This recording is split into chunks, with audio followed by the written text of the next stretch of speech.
घनघोर अशा प्रकारचं युद्ध केलं. आणि दिलीप राजा कोण? रघुराजांचे वडील. आणि म्हणजे प्रभू रामचंद्रजीचे मला वाटतं प्रपंजोबा येतील. प्रभू रामचंद्रजीचे प्रपंजोबा दिलीप राजे. आणि दिलीप राजाने असा घनघोर पराक्रम केला, सगळ्या राक्षसांना नेस्तनाबूत केलं आणि विजयश्री देवाच्या पक्षामध्ये खेचून आणले. आणि मग युद्ध जिंकल्यानंतर सर्वांना आनंद झाला. विचारलं, दिलीपा खूप तुम्ही सहकार्य केलं, आमच्या पक्षामध्ये विजयश्री खेचून आणली. म्हणजे हो ना, तुमच्याच कृपेच्या द्वारा आमच्या कुळाला हे वरदान आहे, तुम्ही आमच्याकडे मदती करता येता, हे आम्ही आमचं पुण्य समजतो, आम्ही आमचं भाग्य समजतो. तुमची सेवा करण्याकरता कुठंतरी आम्हाला काहीतरी उतराई होण्याकरता ही संधी मिळते, आम्ही आमचं जीवन धन्य समजतो. आणि शेवटी दिलीप राजा जेव्हा तिथून निघाले, दिलीप राजा निघून जात असताना समोर कामधेनू आली.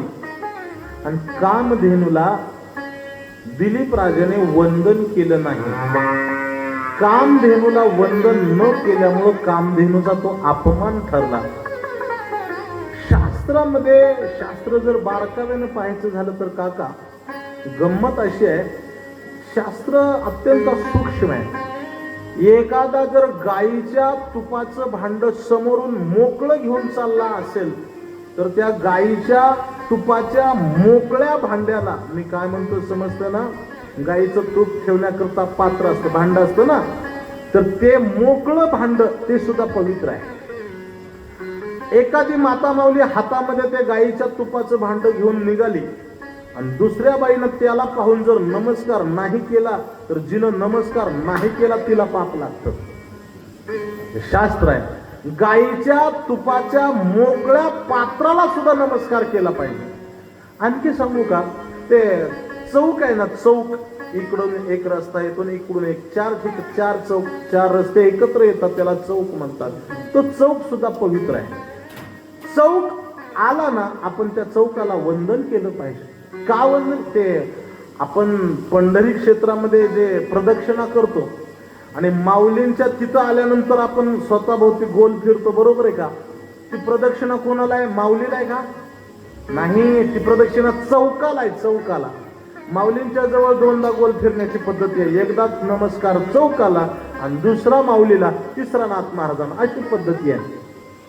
कामधेनू समोर आली, कामधेनूला वंदन नाही केलं आणि कामधेनूला राग आला. अरे तुझा अधिकार काय दिलीपा?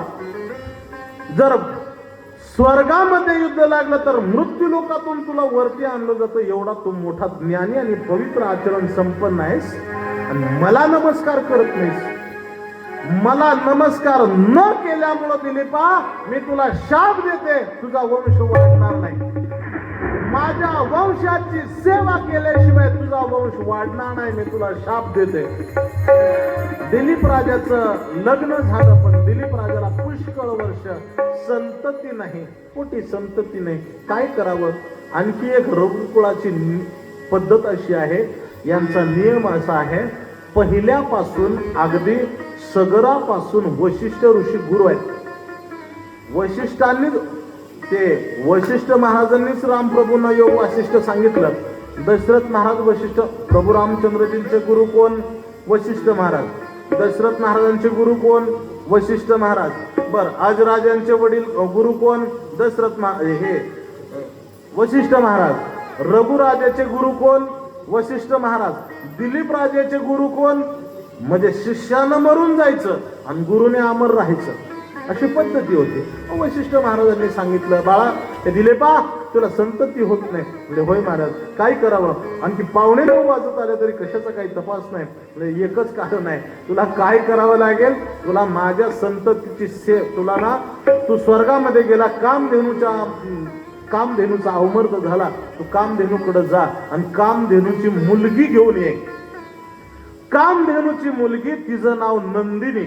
नंदिनीला स्वर्गातून घेऊन ये आणि नंदिनीची सेवा कर, तुझा वंश वाढल्याशिवाय राहणार नाही.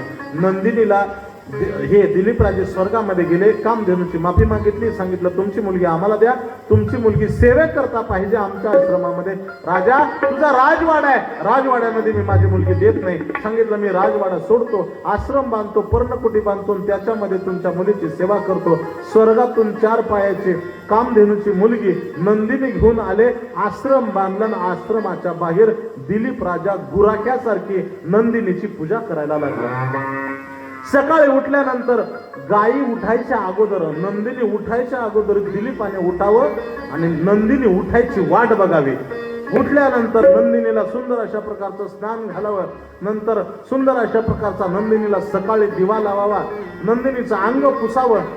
याहीपेक्षा नंदिनीला स्वतःच्या हाताने रोज पुरणपोळीचा स्वयंपाक अशा प्रकारचा घालावा आणि त्या नंदिनीला दिवसभर शेतामध्ये चरण्याकरता न्यावं. जसं आपण आपल्या मनातल्या सगळ्या गोष्टी एखाद्या मित्राला बोलतो, बायकोला बोलतो, तसं तो दिलीप राजा सगळ्या मनातल्या गोष्टी नंदिनीला बोलायला लागल्या. नंदिनी, अगं बाई तुझं पोट भरलं ना, बरं आहे का तुला, इथला चारा आवडतो का तुला, नाही तर चल दुसऱ्या ठिकाणी चारा खायला जाऊ, असं पुष्कळ बोलायला लागला. दिवसभर नंदिनीशी बोलावं. नंदिनी संध्याकाळी घरी आल्यानंतर नंदिनीचे पाय दाबावे. नंदिनी आज खूप चारा खाल्ला ग, खूप तुझे पाय दुखायला लागले का, तुझे पाय दाबू का, नंदिनीचे पाय दाबून द्यावे. नंदिनी बसेपर्यंत दिलीपाने बसायचं नाही. संध्याकाळी नंदिनी खाली बसल्यानंतर मग दिलीपाने पर्णकुटीमध्ये जावं, सुंदर प्रकारे पोळ्याचा स्वयंपाक करावा आणि दिलीपाने नंदिनीला पोळ्याचा नैवेद्य दाखवावा. आणि संध्याकाळ झाल्याबरोबर, आता अलीकडच्या काळामध्ये ही पद्धत बुडली. आपण जसं तुळशीला दिवा लावतो ना, तसं गाईला सुद्धा दिवा लावण्याची पद्धती आहे. दिलीप राजाने गाईला दिवा लावावा, अशी सुंदर प्रकारची सेवा 1 वर्ष सेवा करावी. आणि मग आज एकदा नंदिनीला असं वाटलं, वा काय दिलीपा, 1 वर्ष तू माझी सेवा केली, आज मला तुझी परीक्षा पाहायची. रोजच्या ठरलेल्या क्रमानं दिलीप राजाने लवकर उठावं, नंदिनी उठण्याच्या अगोदर उठावं, नंदिनी उठण्याची वाट बघावी, उठल्यानंतर स्नान घालावं, पूजा करावी, आरती करावी, दिवा लावावा. नंदिनीला सांगावं, चल नंदिनी शेतामध्ये वनामध्ये चारा खाण्याकरता नंदिनीला धरावं आणि नंदिनीला घेऊन नंदिनीच्या पाठीवरती हात फिरवत फिरवत जी नंदिनी ज्या रस्त्यानं जाणार आहे तो रस्ता झाडून काढावा दिलीपानं. नंदिनीनं मागून यावं आणि एवढी सगळी सेवा पाहिली नंदिनीनं. नंदिनी संतुष्ट अशा प्रकारची झाली आणि नंदिनीने विचारत अशी माया रचली. रस्त्यानं दिलीप राजा पुढे चालतो, नंदिनी मागं चालते. नंदिनीच्या पायाचा आवाज येतो, दिलीप राजा पुढे चालतात. नंदिनीच्या पायाचा आवाज यायचा अचानक बंद झाला आणि दिलीपाने मागं वळून पाहिलं तर माग प्रकार असा होता की नंदिनीच्या अंगावरती एक भला मोठा सिंह आवासून बसला होता. आता काय करावं, स्वर्गामधून कामधेनूची ही मुलगी सेवा करण्याकरता आपण मागून आणली आणि हा वाघ आता हिला खाणार, अशी सिंहगर्जना मोठ्या प्रकारची झाली. आणि त्या सिंहगर्जनेमध्ये तो सिंह आता या नंदिनीच्या अंगावरती झडप घालणार आहे. हे जेव्हा दिलीपाला समजलं, दिलीप राजा पुढे आला आणि त्या सिंहाला हात जोडतात, महाराज तुम्ही जे मागाल ते मी द्यायला तयार आहे, पण तुम्ही नंदिनीला अशा प्रकारचं शिकार करू नका, नंदिनीचं भक्ष करू नका. राजा कोण आहेस तू, म्हणले मी दिलीप आहे. दिलीपाने हातामध्ये पाणी घेतलं, त्या वाघावरती शिंपडलं आणि सांगितलं, मी अमुक अमक्या जन्मातला गंधर्व असा आहे आणि मी या नंदिनीला खाल्ल्यानंतर मी मुक्त होणार आहे, सांग मी काय करू. तेव्हा दिलीपाने सांगितलं की या नंदिनीचं मांस खाल्ल्याबरोबर तू मुक्त होणार आहे ना, तू एक काम कर, तू माझं मांस खा, नक्की तू मुक्त होशील. त्याने सांगितलं ठीक आहे, तुमचं मांस खाते. तेव्हा त्या दिलीपाने नंदिनीला सोडवलं आणि वाघाच्या समोर हात जोडले, नतमस्तक झाले, मान खाली केले आणि वाघाला सांगितलं, तुम्ही माझ्यावरती अशा प्रकारची झेप घ्या आणि माझा नायनाट करून माझं मांस खा, पण या नंदिनीला सोडा.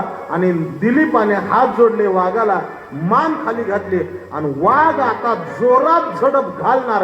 एवढ्या दिलीपाच्या गळ्यामध्ये सुंदर अशा प्रकारची फुलाची माळ गळ्यामध्ये पडली आणि फुलाची माळ गळ्यामध्ये पडल्यानंतर दिलीप राजा विचार करतो, जो सिंह माझ्यावरती आता आक्रमण करणार होता ना, अचानक फुलाची माळ आली कुठून.